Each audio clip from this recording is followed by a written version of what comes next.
15 million baked bricks, 120 lions frozen mid-prowl on walls of impossible blue, 50 feet of glazed stone shimmering in the Mesopotamian sun like heaven itself had crashed to earth. The year is 605 BC. You are standing at the Ishtar Gate, the most magnificent entrance ever constructed by human hands. Cedar smoke burns your nostrils. The roar of 1,000 languages crashes against your ears. Merchants haggle in Aramaic. Priests chant in Sumerian. Soldiers bark orders in a dialect you have never heard. The heat radiates from sun-baked stone, and everywhere,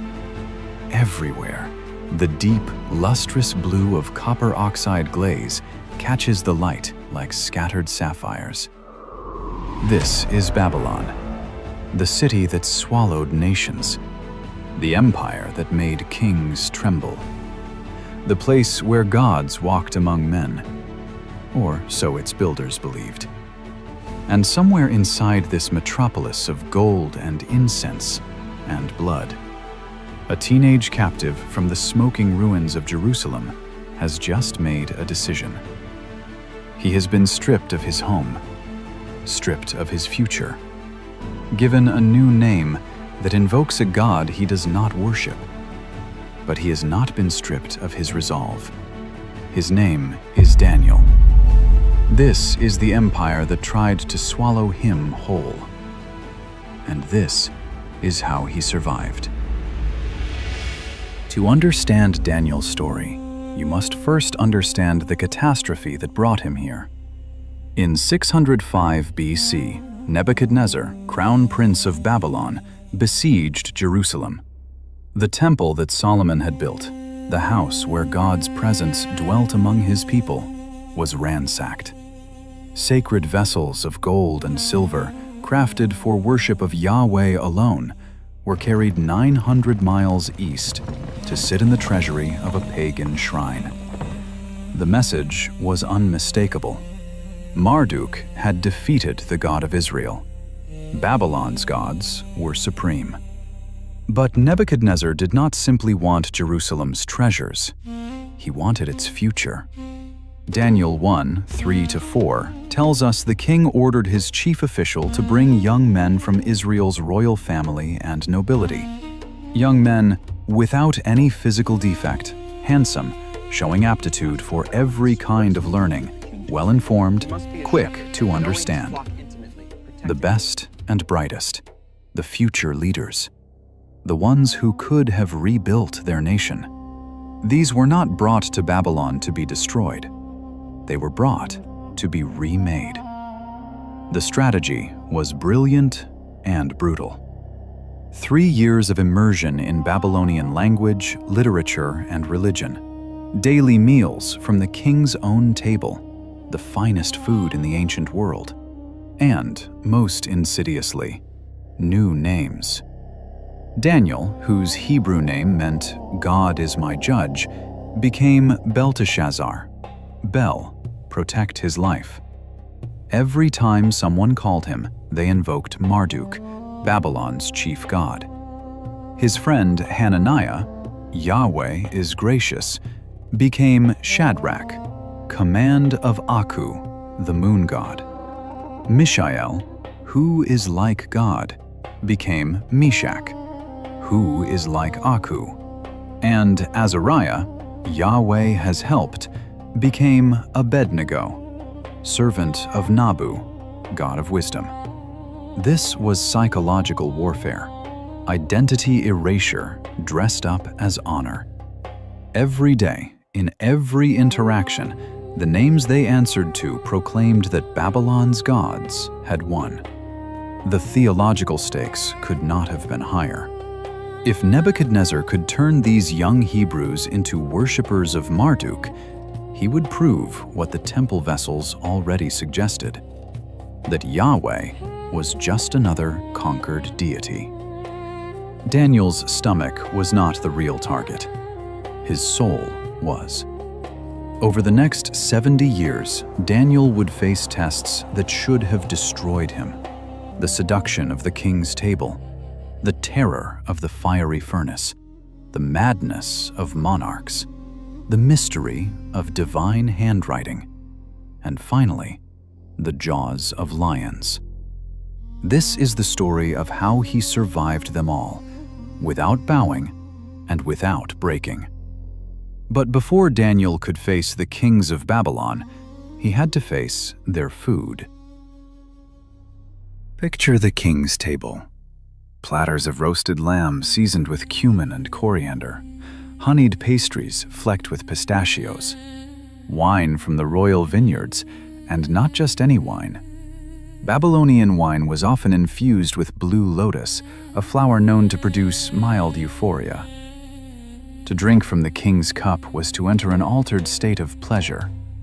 This was the daily provision for Daniel and his companions, food that most people in the ancient world could only dream of tasting once in a lifetime. And it was free, a gift from the most powerful man on earth. But Daniel understood what that gift truly cost. The meat on those platters came from animals sacrificed to Babylonian idols. The wine had been poured out as a libation to Marduk before it reached human lips. To eat from Nebuchadnezzar's table was to participate in Nebuchadnezzar's worship. And the Hebrew word Daniel uses in chapter 1, verse 8, when he resolved not to defile himself, is ga'al. It does not simply mean to make dirty. It means to betray a covenant, to violate a sacred bond. This was not about being a picky eater. This was about drawing a theological line in the sand. But Daniel was wise. He did not stage a protest. He did not denounce the king or make a scene that would get him killed before his mission began. Instead, he approached the chief official with respect. "Please test your servants for 10 days, he proposed in Daniel 1:12. "Give us nothing but vegetables to eat and water to drink. Then compare our appearance with that of the young men who eat the royal food." The official was terrified. "If the king sees you looking worse than the other young men your age, my head will roll." But Daniel's quiet confidence won him over. "Test us." 10 days later, Daniel and his 3 friends looked healthier and better nourished than all the young men who had feasted on the king's delicacies. The test was extended. The diet continued. And at the end of 3 years, when they were presented before Nebuchadnezzar himself, the king's verdict was absolute. In every matter of wisdom and understanding about which the king questioned them, he found them 10 times better than all the magicians and enchanters in his whole kingdom. God had honored Daniel's faithfulness with evidence even a pagan king could not ignore. The choice that seemed foolish, vegetables over luxury, became the foundation of an influence that would span empires. This small victory at the table prepared Daniel for a much larger test, one that would not require him to refuse food, but would require his 3 friends to refuse to bow, even if it meant walking into fire. Sometime later, possibly after Daniel interpreted Nebuchadnezzar's troubling dream about a statue that crumbled, the king decided to build a statue that would never fall. 90 feet tall, 9 feet wide, covered in gold. Erected on the plain of Dura, just outside Babylon's walls. The command went out to every official in the empire. "When you hear the sound of the horn, flute, zither, lyre, harp, pipe, and every other kind of music, you must fall down and worship the golden image. And whoever does not fall down and worship will immediately be thrown into a blazing furnace." The furnace itself was likely one of Babylon's massive brick kilns, the same industrial infrastructure that had produced 15 million glazed bricks to beautify the city. The empire's pride would become the instrument of its cruelty. What built Babylon would now burn those who defied it. When the music played, a sea of bodies fell prostrate, but 3 men remained standing: Shadrach, Meshach, Abednego. Daniel's companions from Jerusalem. Word reached the king. Certain astrologers, jealous of the Hebrews' favor, seized their opportunity. "There are some Jews whom you have set over the affairs of the province of Babylon, who pay no attention to you, your majesty. They neither serve your gods nor worship the image of gold you have set up." Nebuchadnezzar was furious, but he offered them one more chance. "Now, when you hear the sound of the horn, flute, zither, lyre, harp, pipe, and all kinds of music, if you are ready to fall down and worship the image I made, very good. But if you do not worship it, you will be thrown immediately into a blazing furnace." Then he added the fatal challenge. "What god will be able to rescue you from my hand?" The response of the three Hebrews is one of the most defiant statements in all of Scripture. "King Nebuchadnezzar, we do not need to defend ourselves before you in this matter.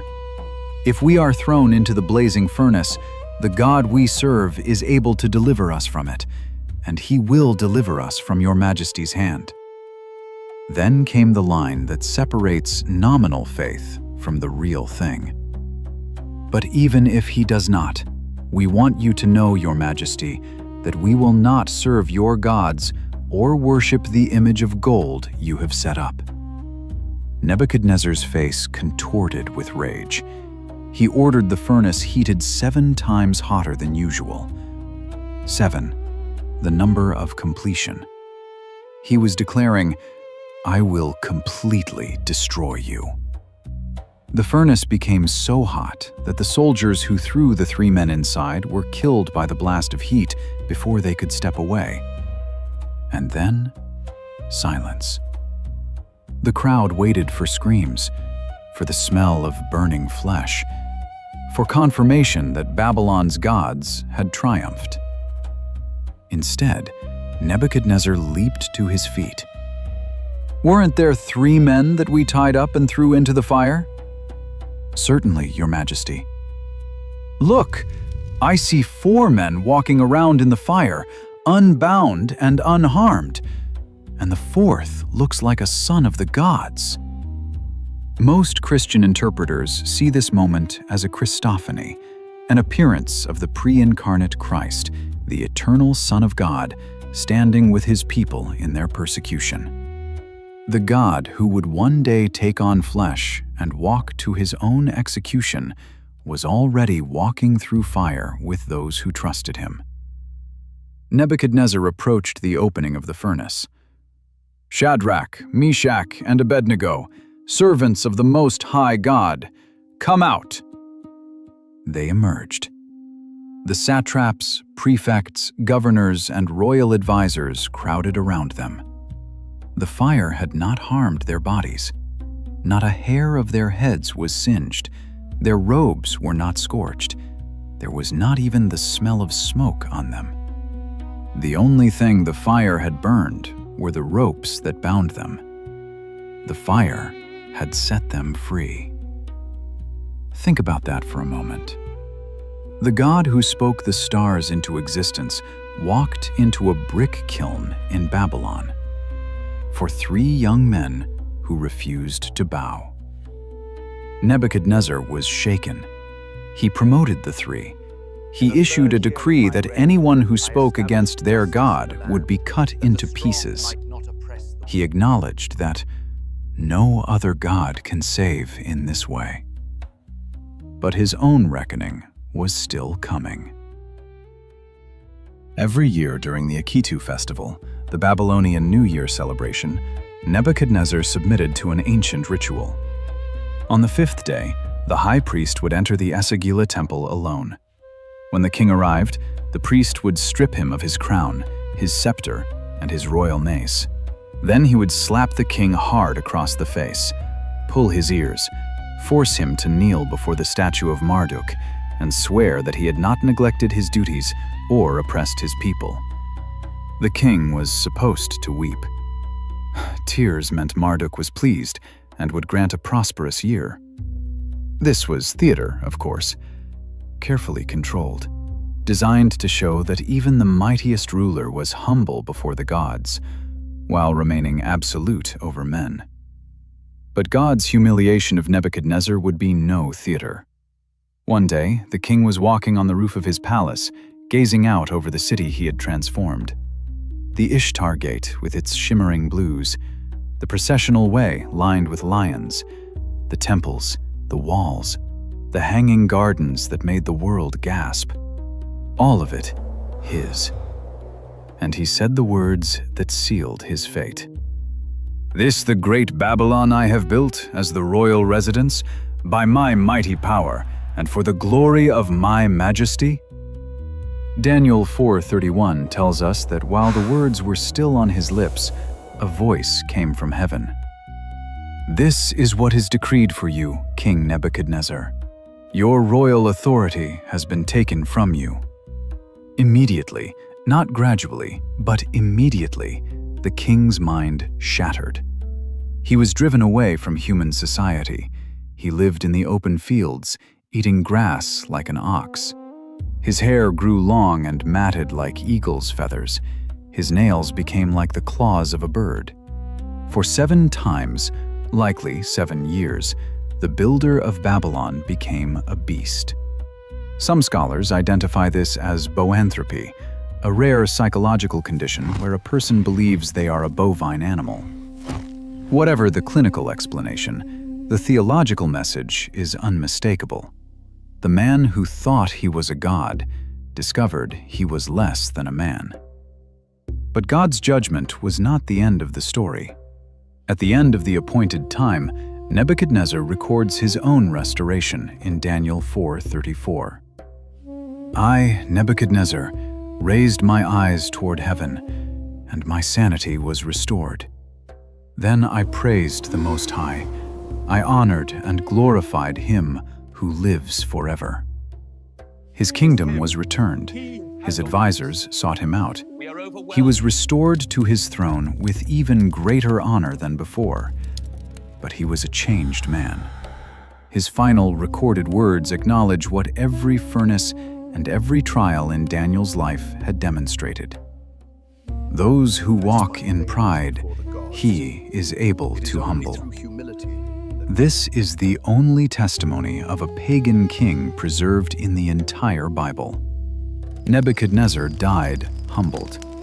Some scholars believe he died a believer, but his grandson would learn nothing from his grandfather's story, and his arrogance would cost him everything in a single night. For centuries, biblical critics claimed that Belshazzar was a fictional character.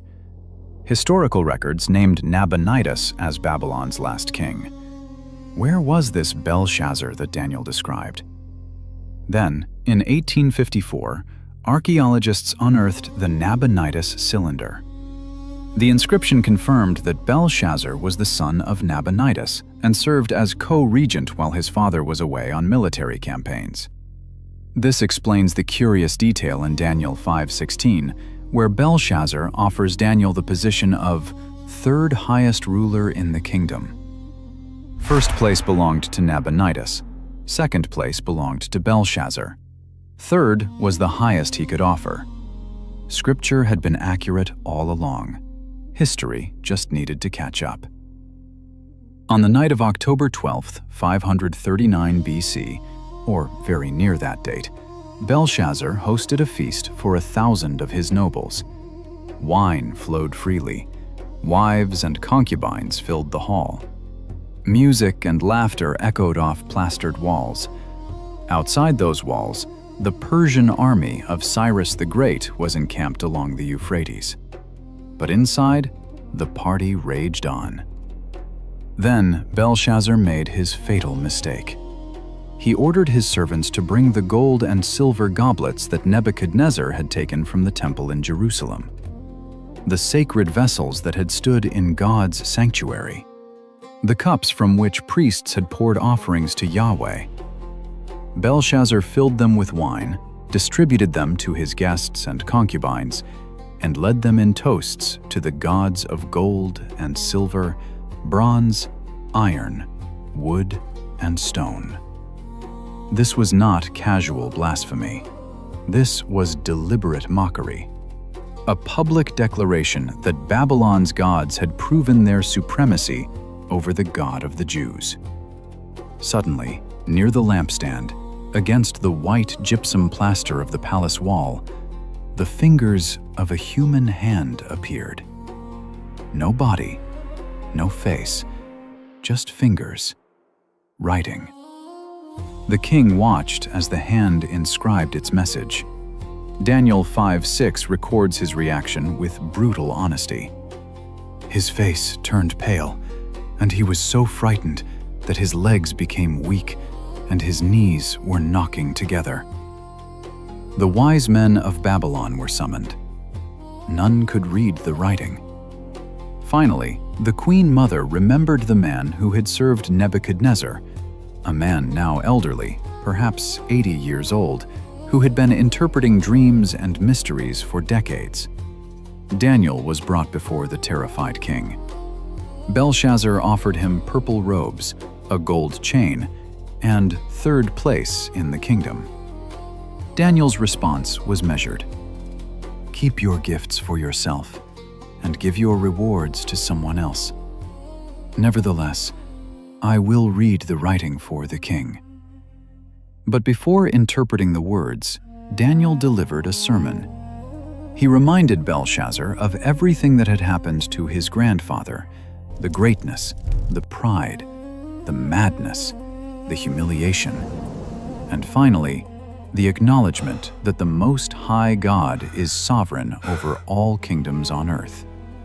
But you, Belshazzar, his successor, have not humbled yourself, though you knew all this. Instead, you have set yourself up against the Lord of heaven. Then Daniel read the verdict. Mene, God has numbered the days of your reign and brought it to an end. Tekel, you have been weighed on the scales and found wanting. Peres, your kingdom is divided and given to the Medes and Persians. The words were also units of weight in Aramaic. A mina, a shekel, a half mina. Babylon had been measured, and it came up short. That very night, while the party continued, Persian engineers diverted the Euphrates River upstream. The water level dropped. Cyrus's soldiers waded through the riverbed, passing under the walls that Nebuchadnezzar had built to be impregnable. The gates along the river, inexplicably, had been left open. Before dawn, Belshazzar was dead. The empire that had swallowed nations was itself swallowed by history. The empire that had captured Daniel was gone. But Daniel himself, now serving his third kingdom, was about to face one more test. The 120 lions he had walked past in glazed relief for 70 years were about to become real. The Persian Empire operated differently than Babylon. Darius the Mede recognized Daniel's extraordinary qualities, his wisdom, his integrity, his excellent spirit, and planned to set him over the entire kingdom. This did not sit well with the other administrators. They searched for grounds to bring charges against Daniel in his conduct of government affairs. They investigated his finances, his decisions, his relationships. They found nothing. No corruption, no negligence, no hint of scandal. Their conclusion, recorded in Daniel 6:5, is one of the greatest compliments a man can receive from his enemies. We will never find any basis for charges against this man, Daniel, unless it has something to do with the law of his God. So they crafted their trap. They approached Darius with flattery, proposing that for 30 days, anyone who prayed to any god or human except the king should be thrown into the lion's den. Darius, flattered and unaware of the scheme, signed it into law. And under Persian law, unlike Babylonian law, Not even the king could revoke his own decree. When Daniel learned about the decree, he went home. He climbed to his upper room. He opened his windows toward Jerusalem, as he had done 3 times a day for 70 years. He knelt down and he prayed, giving thanks to his God, just as he had always done. He changed nothing. Daniel did not pray to make a political statement. He prayed because prayer was his lifeline. 70 years in Babylon, and his windows still faced Jerusalem. His body had been in exile for 7 decades. His heart had never left home. The conspirators found him praying and reported him to the king. Darius was devastated. He searched desperately for a loophole, laboring until sunset to find a way to save his most trusted advisor. But his own law condemned Daniel. At evening, Daniel was lowered into the den. A stone was placed over the mouth. It was sealed with the king's signet ring. Darius spoke words that were half command, half prayer. "May your God, whom you serve continually, rescue you." That night, the king could not sleep. He refused food. He refused entertainment. He waited in anguish for dawn. At first light, Darius ran to the den. His voice cracked with desperate hope. "Daniel, servant of the living God, has your God, whom you serve continually, been able to rescue you from the lions?" From the darkness below came a voice, calm, unhurt, unafraid. "My God sent his angel, and he shut the mouths of the lions. They have not hurt me, because I was found innocent in his sight, nor have I ever done any wrong before you, your majesty." Daniel was lifted from the den without a scratch. The men who had accused him, along with their families, were thrown in instead. They did not reach the floor before the lions overpowered them. 70 years, 4 kings, 2 empires, 1 God. Daniel entered Babylon as a teenage captive, a boy with a stolen name, stripped of his homeland, his family, his future. He was thrown into a city designed to overwhelm the senses and erode the soul. 15 million bricks of gleaming blue, streets of gold, temples belching incense to gods of wood and stone. He faced the king's table and chose vegetables over compromise. He faced the empire's orchestra, and his friends walked through fire with a 4th man at their side. He faced the madness of kings and interpreted the handwriting of heaven on palace walls. He faced the lions and slept among them like lambs. Every test was designed to break him. Every test became a testimony. Daniel did not merely survive Babylon, he outlasted it. The teenager who refused the king's food became the old man who watched the empire crumble. The captive became the counselor. The exile became the example. Not because he was stronger than Babylon, not because he was smarter than its magicians, not because he found a way to negotiate with the system while keeping his soul intact, but because the God who made the stars walked with him through every furnace, every den, every impossible night. The empire that tried to swallow him was swallowed by history. The blue walls are rubble now. The Ishtar Gate sits in a German museum, a relic of a power that thought itself eternal. The glazed lions are silent. The brick kilns are cold. Marduk has no priests. Nebuchadnezzar's palace is dust. But Daniel's God is still on his throne, and his promise still stands. Those who honor him, he will honor.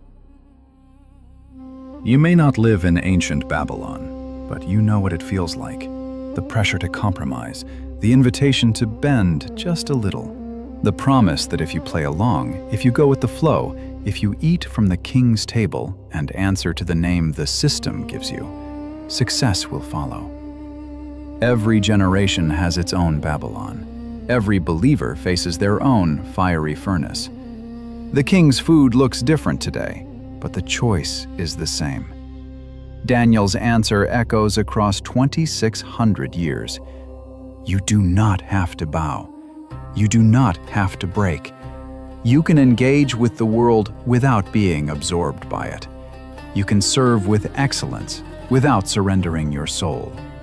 You can stand when everyone else falls, because the same God who walked in the fire, who shut the mouths of lions, who writes verdicts on the walls of empires, is still able, and he is still watching. If you are facing your own Babylon today, a job that demands you compromise, a culture that mocks your faith, a system that says you cannot succeed without bending the knee, take heart. Resolve, like Daniel, not to defile yourself, and trust that the God who outlasts empires will walk with you through whatever comes. If this story strengthened your faith, hit that like button and share it with someone who needs to hear it. Subscribe and tap the notification bell so you do not miss our next video. And leave a comment below. What is the king's food in your life? The compromise that seems small but would cost you everything. How are you choosing to stay faithful?